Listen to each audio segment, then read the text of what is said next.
நம்ம என்ன பார்த்துட்டு வந்துட்டு இருக்கோம் ஞாபகம் இருக்கா? மன மறுசீரமைப்பு. அதாவது நம்மளுடைய வாழ்க்கை வந்து நார்மலா இயங்கி கொண்டு இருக்கு. நார்மலா நம்ம வாழ்ந்துட்டு இருக்கோமா இல்லையா? எத்தனை பேர் வாழ்ந்துட்டு இருக்கிறீங்க? எல்லாருமே நம்ம வாழ்ந்து கொண்டு இருக்கிறோம்.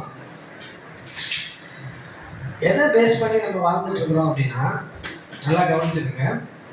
எதை பேஸ் பண்ணி நம்ம வாழ்ந்துட்டு இருக்கிறோம் அப்படின்னா, நம்மளுடைய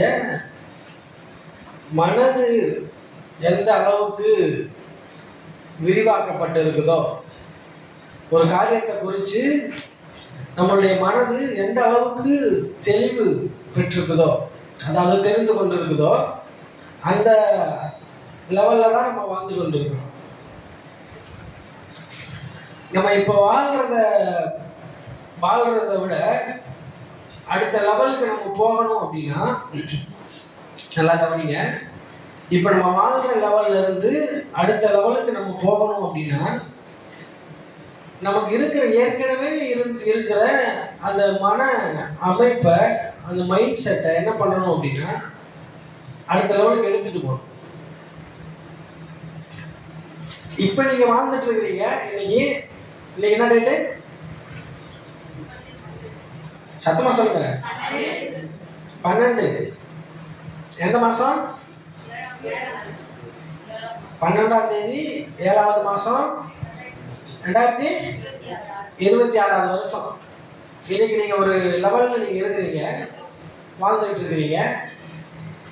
இன்னைக்கு இருக்கிற நிலைமைக்கு நல்லா கவனிங்க. இன்னைக்கு நீங்க இருக்கிற நிலைமைக்கு, இன்னைக்கு நீங்க வாழ்ந்துகிட்டு இருக்கிற நிலைமைக்கு என்ன காரணம் அப்படின்னா, 12ஆம் தேதி 7வது மாசம் 2026 இந்த டேட்ல நீங்க இருக்கிற இந்த நிலைமைக்கு என்ன காரணம் அப்படின்னா, ஒரு மாசம் முன்னாடியோ, இல்ல 2 மாசம் முன்னாடியோ, ஒரு 3 மாசம் முன்னாடியோ, இல்ல பல வருடங்களுக்கு முன்னாடியோ உங்களுடைய மனது எதெல்லாம் கேட்டுக்கொண்டு, எதெல்லாம் உங்க இருதயம் காது மூலமா கேட்டு, எதெல்லாம் உங்க மனது உள்ள இழுத்து கொண்டதோ, அப்சார்வ் பண்ணி கொண்டதோ, எதெல்லாம் உங்க இருதயத்துல வைக்கப்பட்டிருந்ததோ, அதனுடைய நிறைவு தான், அதனுடைய பலன் தான் இன்னைக்கு நீங்க வாழ்ந்து கொண்டிருக்கிறீங்க.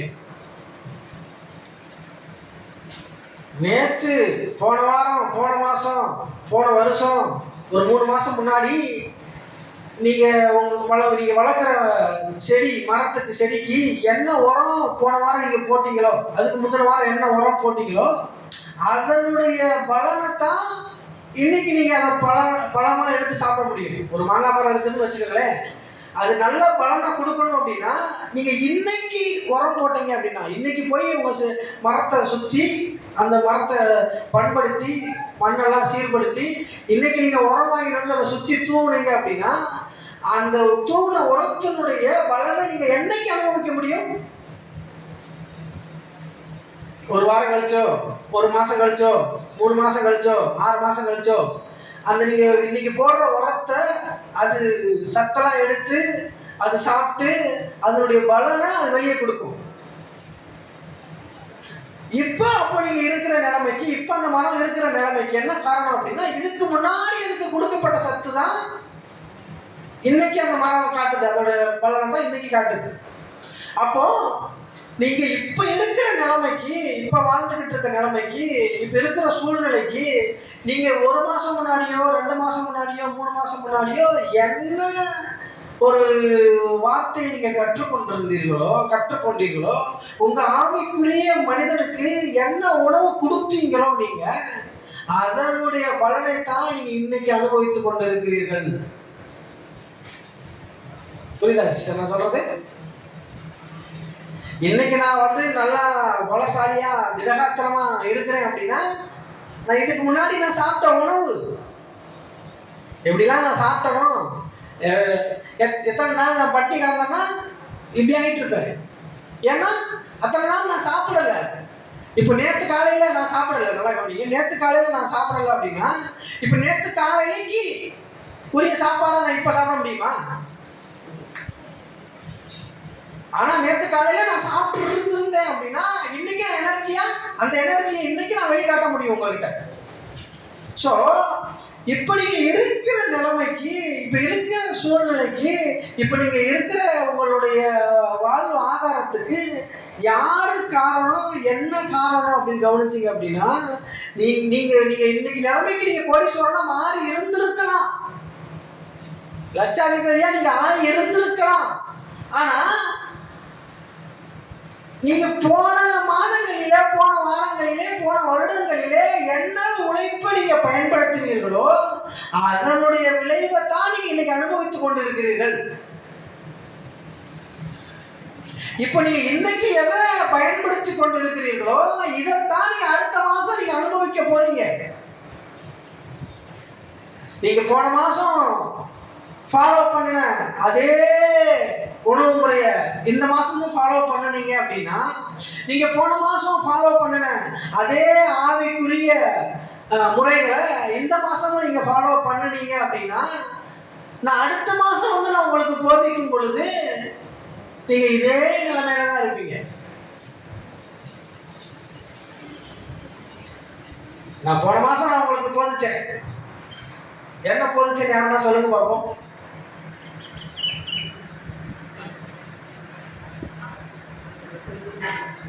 சொல்லுங்கம்மா, யாரோ சொன்ன மாதிரி இருந்தது. வாசிக்கலாம். போன மாசம் பேசுனதே நான் திரும்பி பேச போறேன். ஏன்னா போன மாசம் பேசுனது என்னன்னு உங்களுக்கு தெரியல, நான் திரும்பி பேசுறேன். நீங்க நான் போன மாசம் அடுத்த மாசம் வந்து கேட்கும்போது போன மாசம் நீங்க இதான் பேசுனீங்கன்னு சொல்ற வரைக்கும் போன மாசம் பேசுனதே திரும்பி நான் பேச போறேன். வாசிக்கலாம். எபேசியர்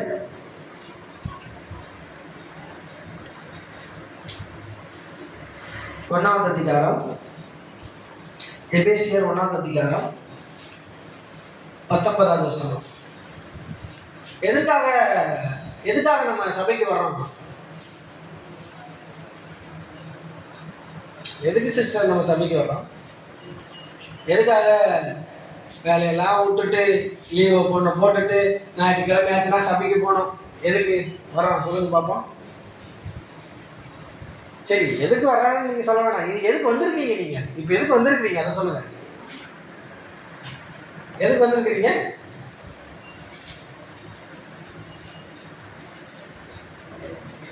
சொல்லுங்க சிஸ்டர். ஏதாவது சொல்றீங்க சொல்லுங்க, கேட்க சத்தமா சொல்லுங்க சொல்றத. எதுக்கு சிஸ்டர் வந்திருக்கிறோம்? எந்த நோக்கமுமே இல்லாம சபைக்கு வந்திருக்கிறோமா? எந்த நோக்கமுமே இல்லாம சபைக்கு வந்திருக்கிறோம்? சொல்லுங்க. கடவுளுடைய வார்த்தையை கேட்கறதுக்காக சபைக்கு வந்திருக்கிறீங்க. ஏதோ ஒரு நோக்கத்துக்காகத்தான் வந்திருக்கிறீங்க இல்லையா? ஏதோ ஒரு நோக்கத்துக்காகத்தான் வந்திருக்கிறீங்க. சும்மாலாம் வரல நீங்க சபைக்கு. ஏதோ டைம் பாஸ் ஆகல பிரதர், எனக்கு வீட்டில் ரொம்ப போர் அடிக்குது, அதனால தான் நான் சபைக்கு வந்திருக்கேன்னு யாருன்னா சொல்றீங்களா? அப்படி யாரா வந்திருக்கீங்களா?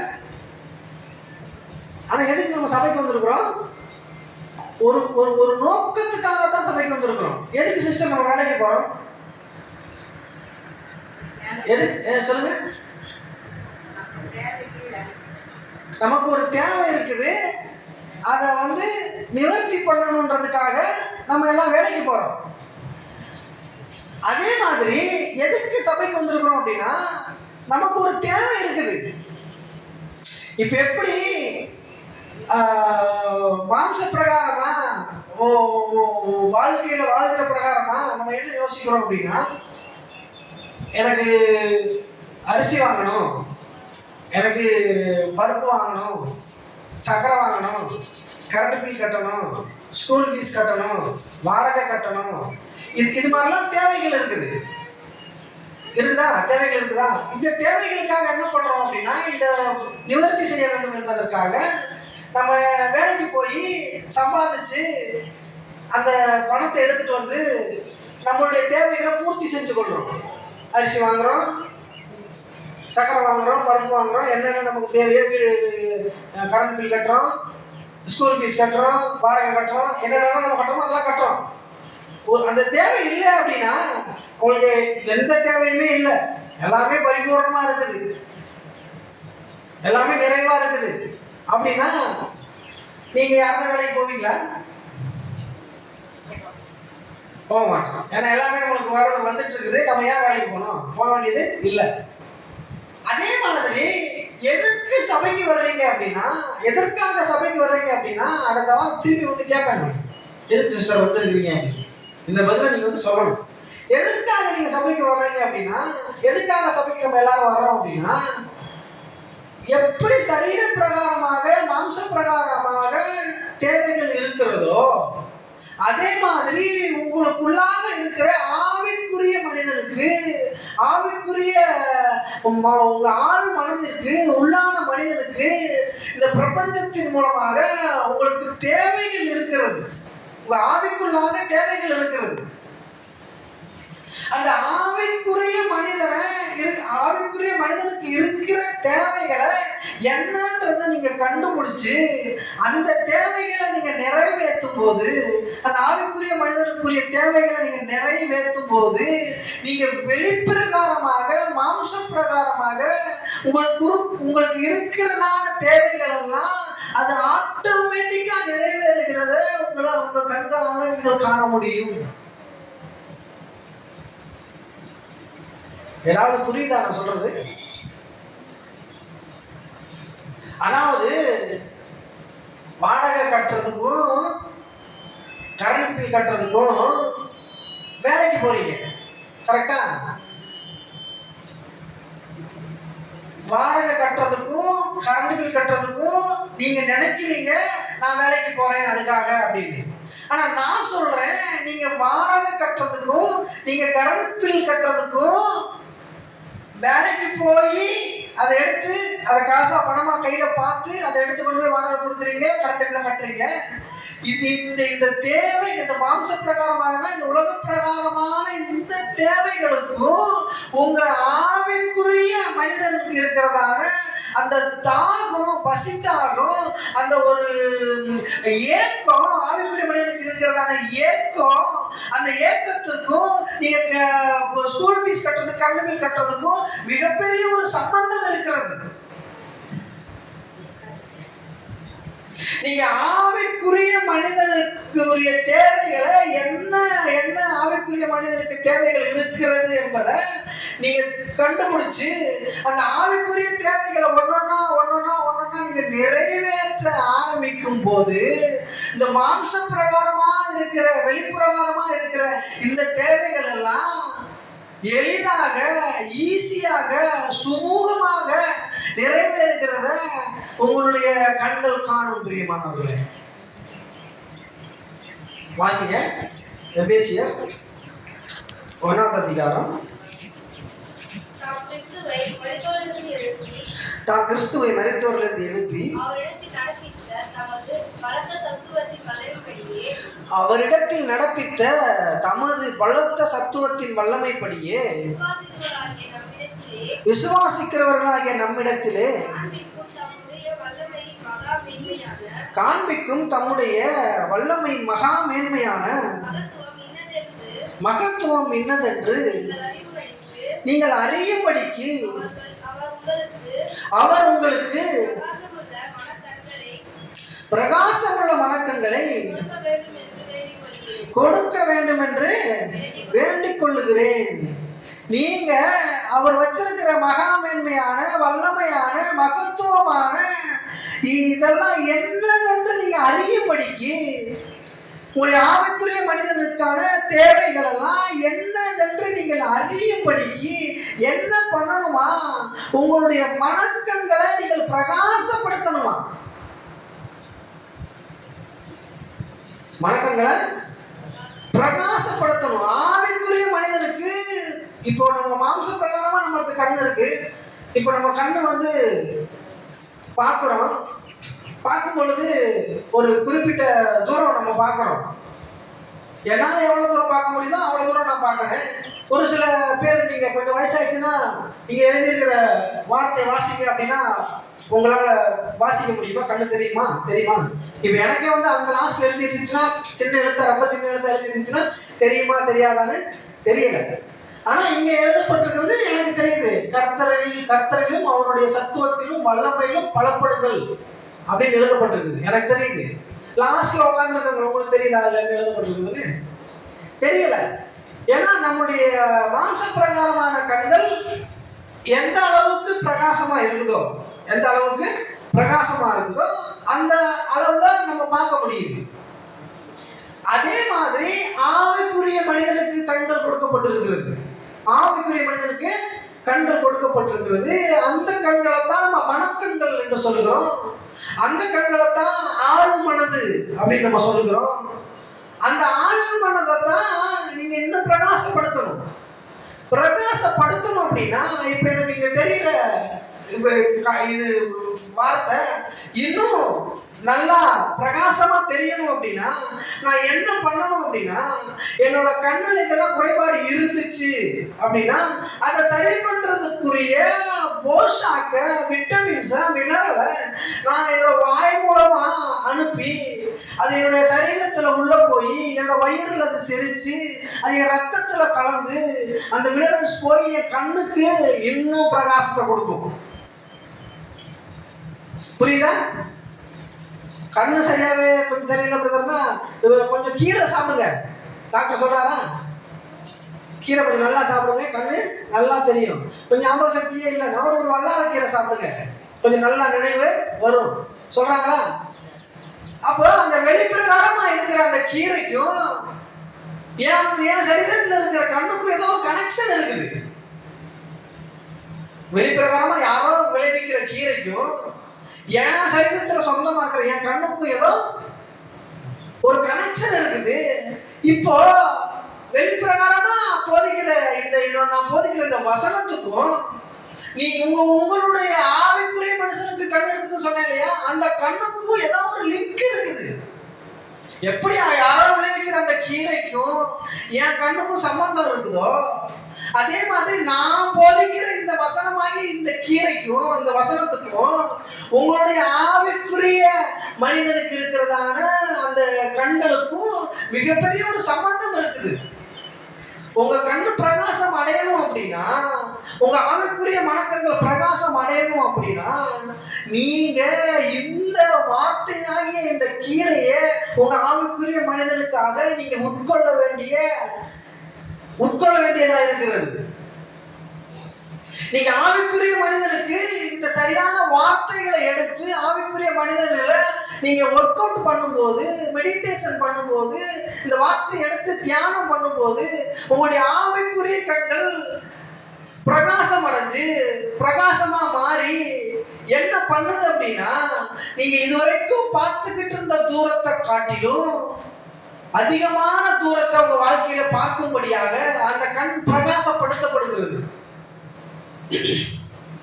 உங்க ஆவிக்குரிய கண்களை பிரகாசப்படுத்த வேண்டும் என்பதற்காக, நல்லா கவனிங்க, உங்க ஆவிக்குரிய கண்களை பிரகாசப்படுத்த வேண்டும் என்பதற்காக இயேசு என்ன பண்ணியிருக்கிறாரா, இயேசு தன்னுடைய சொந்த குமாரனை சிலுவையில அடிச்சு அவரை உயிரோடு கூட எழுப்புவதற்கு தேவைப்பட்ட அந்த அதே வல்லமையை உங்களுடைய மனக்கண்களை பிரகாசப்படுத்துவதற்காக உபயோகப்படுத்துறாரு. அந்த வல்லமையை யூஸ் பண்ணி உங்களுடைய மனக்கண்களை பிரகாசப்படுத்த வேண்டும் சொல்லி பவுல் வேண்டிக் கொள்ளுகிறார். பிரியமானவர்களே,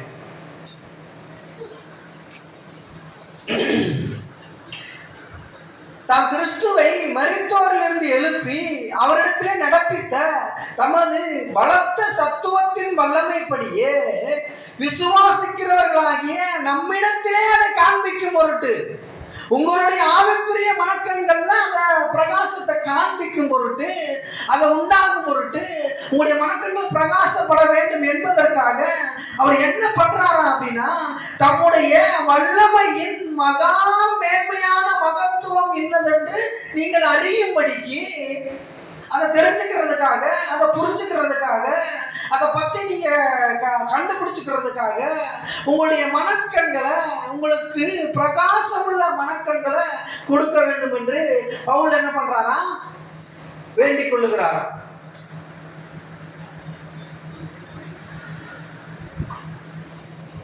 நம்மளுக்கு ஒரு காரியம் தெரியணும் அப்படின்னா, நம்மளுக்கு ஒரு காரியம் தெரியணும் அப்படின்னா என்ன இருக்கணும் அப்படின்னா, நமக்குள்ள வெளிச்சம் இருக்கணும். என்ன இருக்கணும்? வெளிச்சம் இருக்கணும். நல்லா ரூமெல்லாம் எல்லாம் க்ளோஸ் பண்ணிட்டு லைட் வெளிச்சம் எதுவுமே இல்லை அப்படின்னா அங்க என்ன இருக்கும்? என்ன இருக்கும்? இருட்டு தான் இருக்கும். இப்ப எல்லா ரூமெல்லாம் நல்லா க்ளோஸ் பண்ணிட்டு இருட்டு உள்ள போய் அந்த டேபிளுக்குள்ள ஒரு கபோர்டு இருக்குமா, அந்த கபோர்டுக்குள்ள ஒரு சாவி இருக்குது, அந்த சாவியை போய் எடுத்துட்டு வா அப்படின்னு சொல்லி ஒரு இருட்டு வீடுக்குள்ள நான் அனுப்பிச்சு விடுறேன். உங்களை போய் எடுத்துட்டு வந்துடுவீங்களா? எடுத்துட்டு வந்துட முடியுமா? ஒரு மாளிகை, பெரிய மாளிகை, கரண்டே இல்லை, அமாவாசை இருட்டு, உன் கையில் லைட் இல்லை, அந்த மாளிகை உள்ள போய் பெட்ரூம் உள்ள போயிட்டு ஹாலில் போய் பெட்ரூம் உள்ள போய் பெட்ரூமுக்குள்ள ஒரு பீரோல் இருக்கு, பீரோலுக்குள்ள ஒரு அறை இருக்கு, அந்த அறைக்குள்ள ஒரு இது இருக்குமா, அங்கே கீழே சாவி இருக்கு, அதை திறந்து உள்ள காசுக்கு எடுத்துட்டு வா அப்படின்னு நான் சொல்லி அனுப்புறேன் அப்படின்னா எடுத்துட்டு வந்துட முடியுமா? அதுக்கு என்ன தேவை? வெளிச்சம் வேணும். என்ன வேணும்? வெளிச்சம் வேணும். அதே போல ஆவிக்குரிய காரியங்களை நீங்கள் கற்றுக்கொள்ள வேண்டும் என்றால், ஆவிக்குரிய காரியங்களை நீங்கள் தெரிந்து கொள்ள வேண்டும் என்றால், உங்க ஆவிக்குரிய மனிதனை நீங்க இன்னும் மேல மேல வளர்க்கணும் அப்படின்னா, நீங்க வாழ்க்கையில முன்னேறணும் அப்படின்னா, முதலாக என்ன தேவை என்றால், நாம் ஒவ்வொரு மனிதர்களுக்கும், ஒவ்வொரு ஆவிக்குரிய மனிதனுக்கும் என்ன முதலாவது தேவை என்ன அப்படி கவனிச்சீங்க அப்படின்னா, வெளிச்சம் தேவையா இருக்கிறது. பிரியமானவர்களே, உங்க கண்கள் பிரகாசம் அடையணும் அப்படின்னா, உங்க கண்கள் தெளிவா தெரியணும் அப்படின்னா, உங்க மனக்கண்கள் பிரகாசப்படுத்தப்படணும் அப்படின்னா, உங்க கண்கள் பிரகாசப்படுத்தப்படுவதற்கும் அந்த வெளிச்சத்திற்கும் ஒரு சம்பந்தம் இருக்கு. என்னதான் நீங்க உங்க கண்களை பிரகாசப்படுத்தி வச்சிருந்திருந்தா கூட வெளிச்சம் இல்லை அப்படின்னா இருட்டான பகுதிகளில் உங்களுக்கு கண்ணு தெரியாது, அது உள்ள போய் எடுத்துட்டு வர முடியாது. அதே மாதிரி ஆவிக்குரிய விதத்திலே எல்லா காரியங்களும், எல்லா ஆசீர்வாதங்களும் ஆவிக்குரிய விதத்திலே செய்து முடிக்கப்பட்டாயிற்று. என்னாச்சு? எல்லா ஆசீர்வாதங்களும், எல்லா காரியங்களும் செஞ்சு முடிக்கப்பட்டிருக்கு. ஆவிக்குரிய விதத்துல செஞ்சு முடிக்கப்பட்டிருக்குது. நம்ம என்ன பண்ணணும் அப்படின்னா, அதை எடுத்து கொள்ளணும் அப்படின்னா நமக்கு என்ன வேணும் அப்படின்னா வெளிச்சம் வேணும். என்ன வேணும்? வெளிச்சம் வேணும். வாசிக்கலாம். எபேசியர் 1ஆம் அதிகாரம் 3ஆம் வசனம்.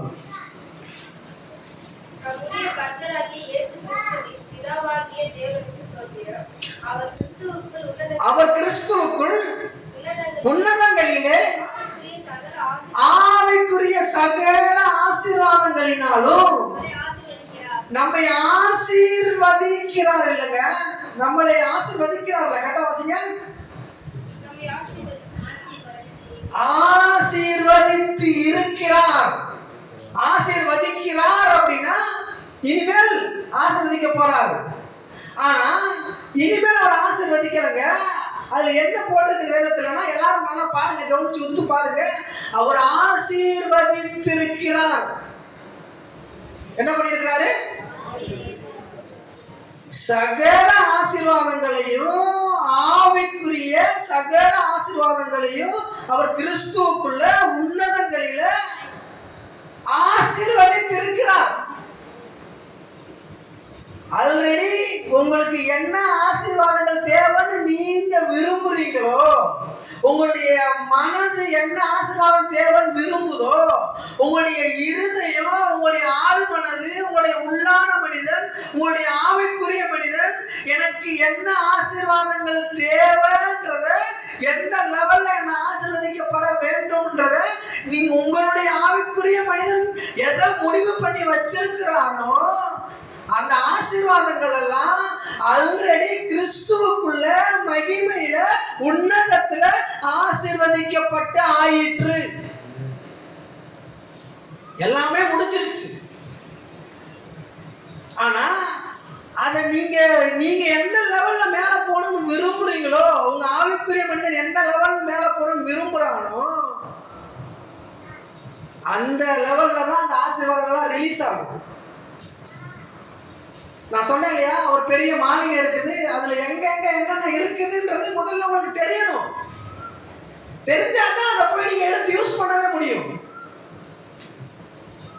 உங்க ஆவிக்குரிய மனிதனுக்கு தேவையான அந்த மனக்கண்கள் பிரகாசப்படுத்தப்பட்டா, மனக்கண்கள் பிரகாசப்படுத்தப்பட்ட பிறகு அந்த பிரகாசமுள்ள மனக்கண்களுக்கு வெளிச்சம் உண்டாச்சு அப்படின்னா, இந்த ஆவிக்குரிய விதத்திலே வைக்கப்பட்டிருக்கிறதான இந்த எல்லா சகல ஆசீர்வாதங்களும் கிறிஸ்துவுக்குள்ளாக ஆவிக்குரிய விதத்தில் வைக்கப்பட்டிருக்கிறதான இந்த எல்லா ஆசீர்வாதங்களையும் உங்களுடைய மனக்கண்கள் பிரகாசப்படுத்தப்பட்டு வெளிச்சம் உண்டான பிறகு நீங்க அதை ஈஸியா எளிதா அதை நீங்க எடுத்துக்கொள்ளலாம், அதை நீங்க சுதந்திரித்துக் கொள்ளலாம்.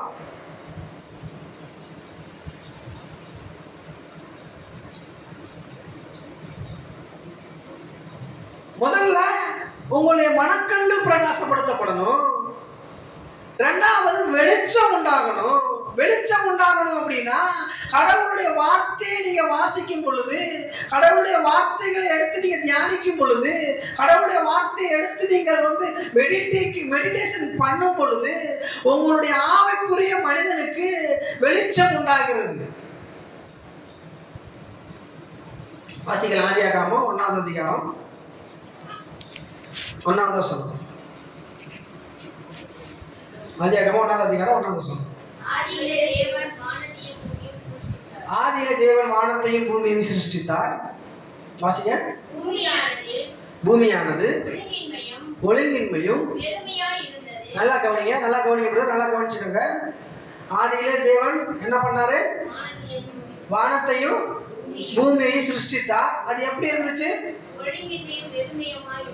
ஒழுங்கின்மை, நல்லா கவனிச்சுக்கோங்க. ஒழுங்கின்மையும் வெறுமையுமா இருந்தது. ஆழத்தின் மேல் இருள் இருந்தது. தேவ ஆவியானவர் ஜலத்தின் மேல் அசைவாடு கொண்டிருந்தார்.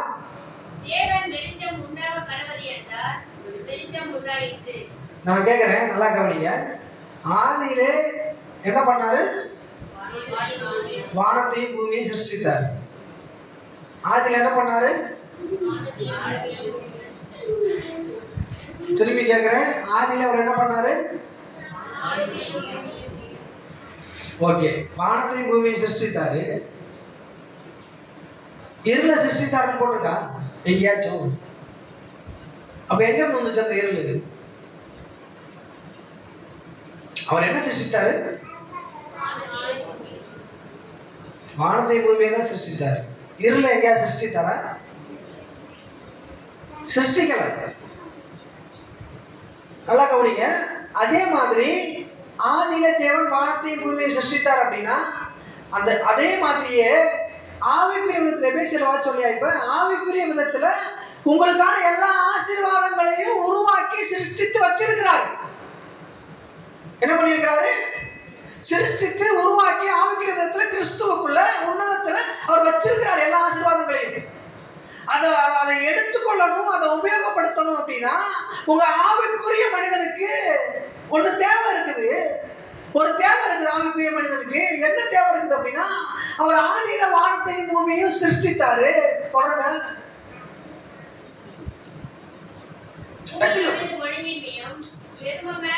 நல்லா கவனிங்க.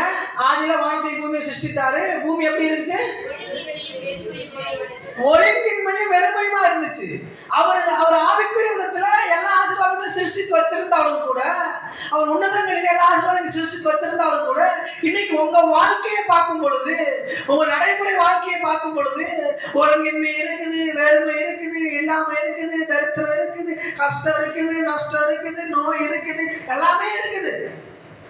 எப்படி அவர் வானத்தை பூமியை சிருஷ்டித்துட்டாரோ அதுல என்ன இருக்குது அப்படின்னா ஒழுங்கின்மையும் வெறுமையும் இருக்குது. உங்க வாழ்க்கையில என்ன இருக்குது? கஷ்டம் நஷ்டம் இல்லாம தரித்திரம் கடன் இதெல்லாமே இருக்குது. ஆனா வான பூமி சிருஷ்டிக்கப்பட்டாயிருக்கு. அதாவது உங்களுக்குரிய எல்லா ஆசீர்வாதங்களும் ஆவிக்குரிய விதத்திலையும் உன்னதங்களிலேயும் உண்டாக்கப்பட்டு இருக்கிறது. ஆல்ரெடி இருக்கிறது. இப்ப வானமும் பூமி உண்டாக்கப்பட்டு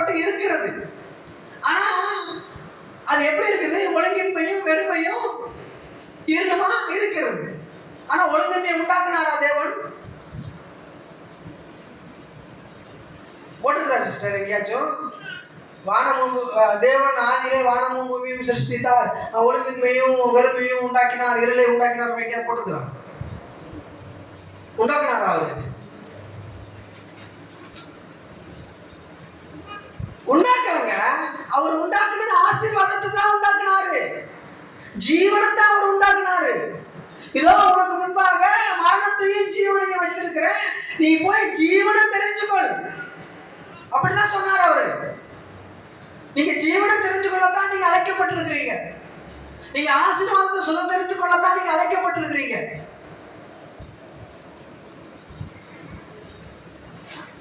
இப்போ உங்களுக்கு எல்லா ஆசீர்வாதங்களும் ஆவிக்கிறதுல உண்டாக்கப்பட்டு வச்சிருக்குன்னு எபேசியர் 1:3 சொல்லுது.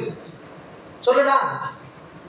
எல்லாமே உண்டாக்கப்பட்டு இருக்கிறது, உண்டாக்கப்பட்டு ஆயிற்று, முடிஞ்சிச்சு, எல்லாமே இருக்கு.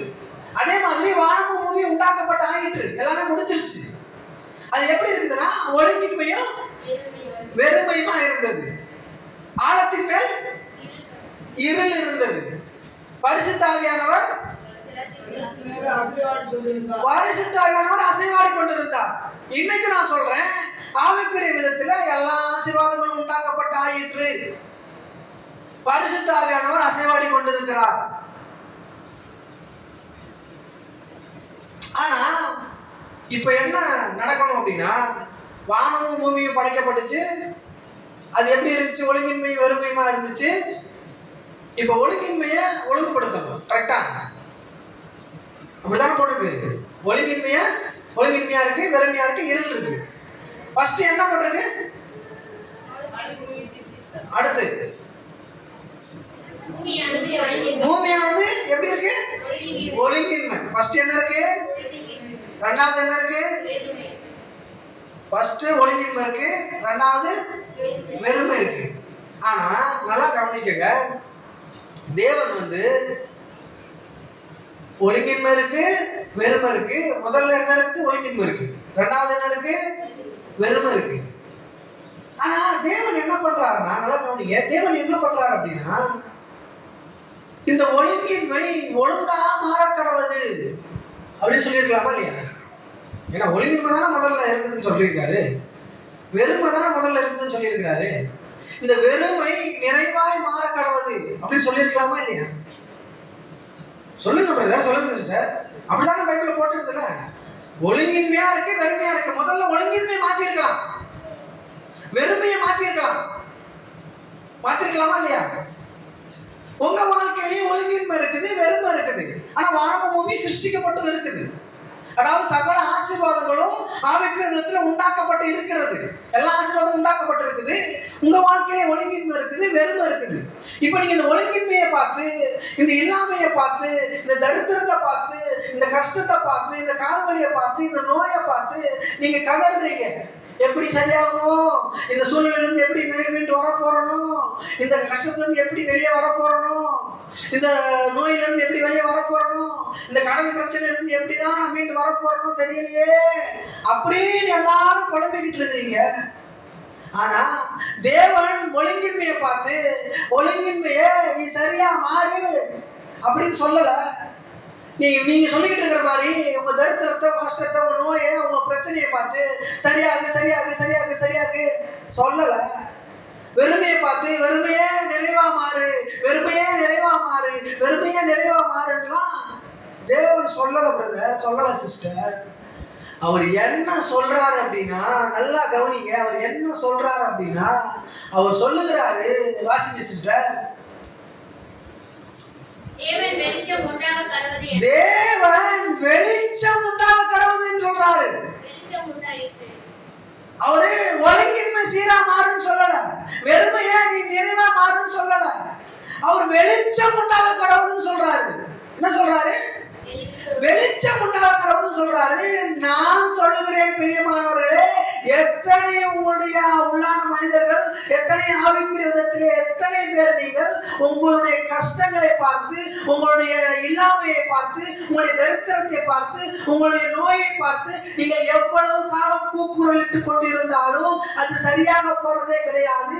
உங்களுடைய உள்ளான மனிதன் அதை ஒழுங்காக மாற்ற வேண்டும் என்றால், இல்லாமையை இருக்கிறதாக மாற்ற வேண்டும் என்றால், தரித்திரத்தை ஐஸ்வர்யமாக மாற்ற வேண்டும் என்றால், உங்க ஒழுங்கின்மையை பார்த்து ஒழுங்காக வெறுமையை பார்த்து நிறைவாய் மாறு என்று உங்கள் இருதயங்களுக்குள்ளே நீங்கள் சொல்லிக் கொண்டிருக்க வேண்டிய அவசியம் இல்லை.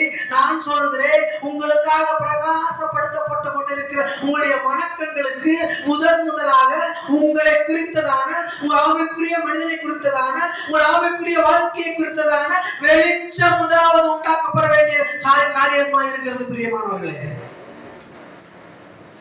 தேவனுக்கு தேவன் ஒரு வார்த்தை அனுப்பினார் அப்படின்னா அந்த வார்த்தை போய் அது சரியான நேரத்துல சரியான வேலையை செய்து முடிக்கக்கூடிய சக்தி தேவன் அனுப்புகிற வார்த்தைக்கு உண்டு. ஆனால் அந்த தேவனை என்ன பண்றாரு அப்படின்னா, ஒழுங்கின்மையை பார்த்து ஒழுங்கா மாறுன்னு சொல்லல, வெறுமையை பார்த்து நிறைவா மாறுன்னு சொல்லல.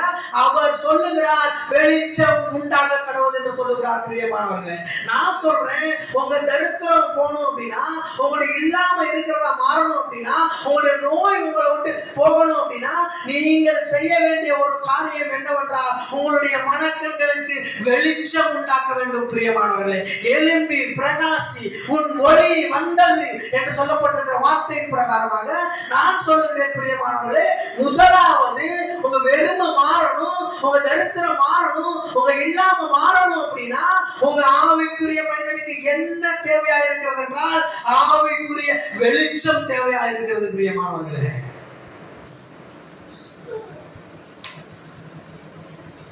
அடுத்து நீங்க இன்னும் ஆதியாகமத்துக்கு 3-4 வருஷம் ஆச்சு இல்லையா, அந்த முதல் வசனத்துல இருந்து வெளிப்படுத்தின விசேஷம் கடைசி வசனம் வரைக்கும் நீங்க எங்க போய் நீங்க வாசிச்சு பார்த்தீங்கன்னாலும் தேவன் எங்கேயுமே ஒழுங்கா மாறுன்னு சொல்லவே இல்லை.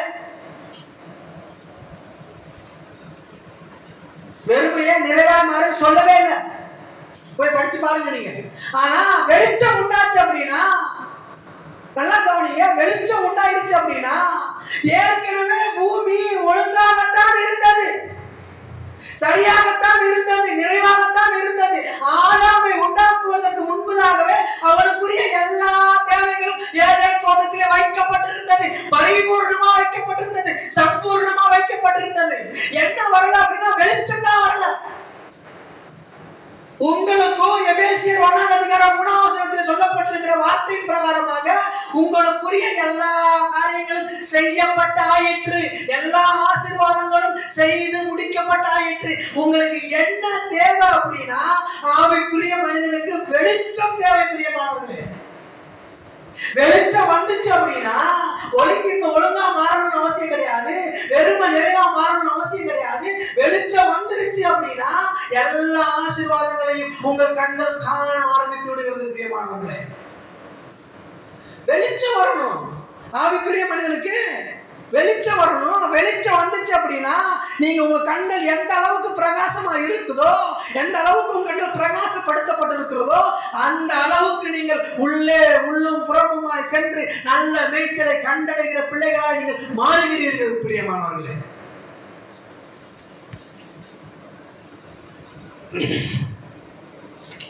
வாசிக்கலாம். ஏசாயா 60வது அதிகாரம் 1வது வசனம்.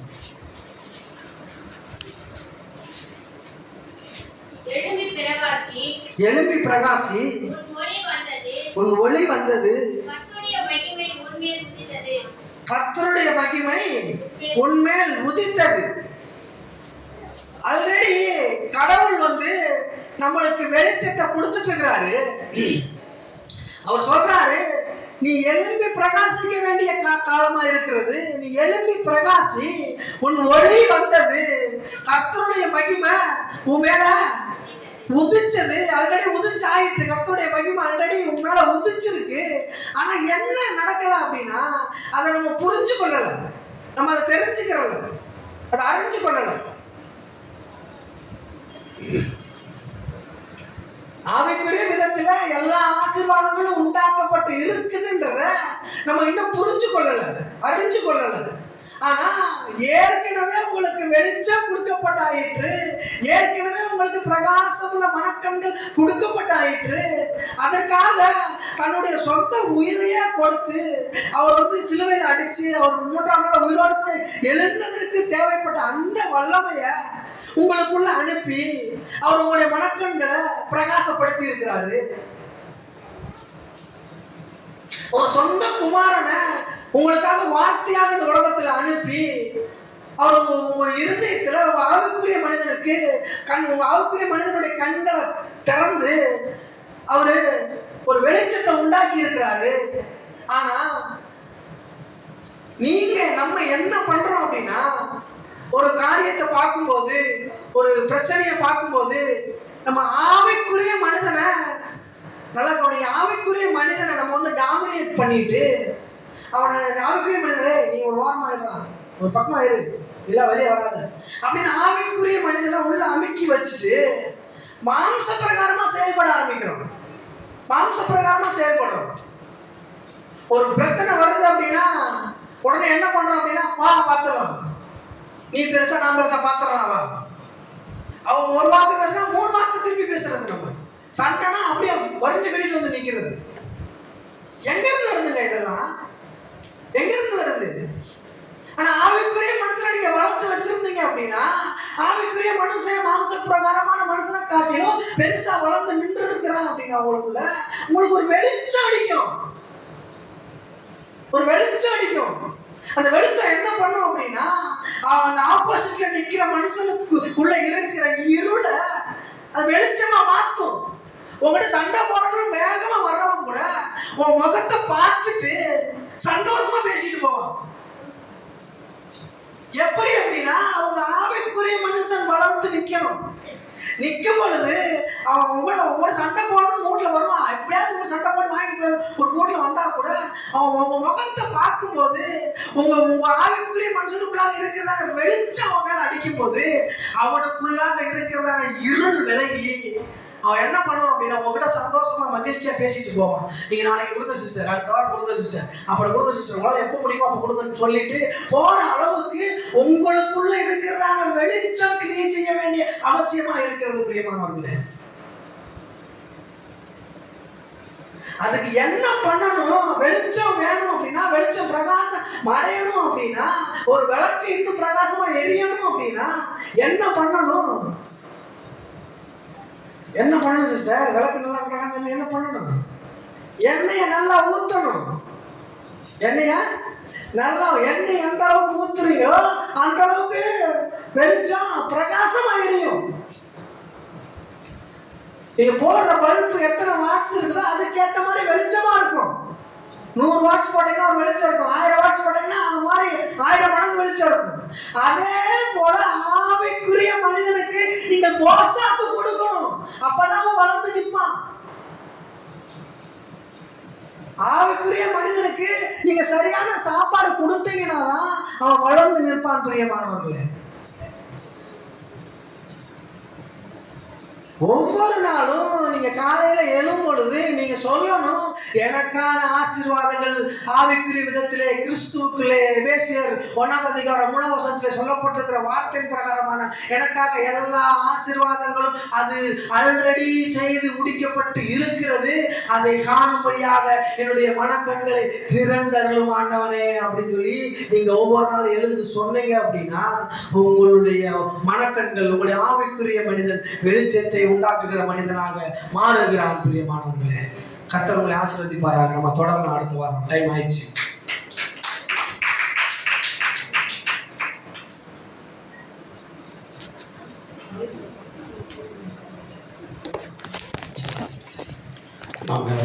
கட்டி கர்த்தரை மகிழ்வோம். நம்ம எல்லாரும் எழுந்திருப்போம். நாம் எழுந்திருப்போம். கர்த்தரை வாசிக்கிறதாக நாம் அமர்வோம். அல்லேலூயா. கர்த்தரை ஸ்தோத்திரிப்போம். அல்லேலூயா. Oh, praise Jesus. Hallelujah. Oh, துதிக்கிறோம். தேவனை துதிக்கிறோம். சர்வ வல்லவரை துதிக்கிறோம். நன்றி செலுத்துகிறோம். கேள்வி பாருங்க. Hallelujah, hallelujah. Oh, glory.